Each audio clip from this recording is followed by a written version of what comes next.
Don't be the devil's dummy by being the devil's advocate. That includes being a messenger of Satan. And by the devil's advocate, in John 10, verses 12 through 13, the Lord Jesus Christ said, "But he that is an hireling, and not the shepherd, whose own the sheep are not, seeth the wolf coming, and leaveth the sheep, and fleeth. And the wolf catcheth them, and scattereth the sheep. The hireling fleeth, because he is an hireling, and careth not for the sheep." But something worse than opening the doors to the wolf and fleeing and letting the wolf have his way with the sheep is to actually recruit the sheep, to bring the sheep to the wolf for the slaughter. Jesus spoke about false prophets and how they're like ravenous wolves, and they're wolves in sheep's clothing. And there are times, through the gift of the discerning of spirits, the Lord reveals to a person that another individual is a messenger of Satan, a wolf.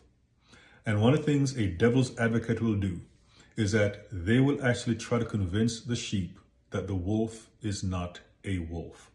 And that is an awful thing. Because one of the things to consider is that the good shepherd laid down his life for his sheep. So each sheep is costly to the good shepherd.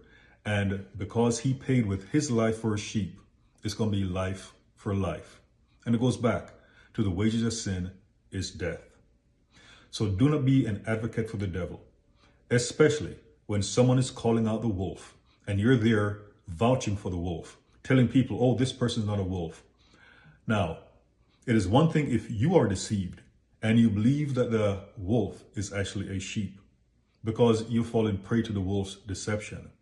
But it's another thing, a whole nother level of sin.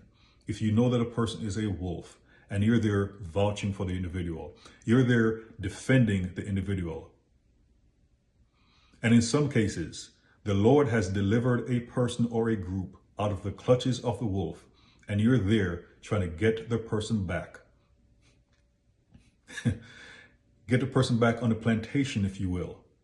And you know that if the person comes back or if the group comes back, it's going to be worse than the first for the individual or group. So do not be an advocate for the devil, one who leads the sheep to the slaughter, who try to keep him in bondage to the devil. You and the wolf will perish.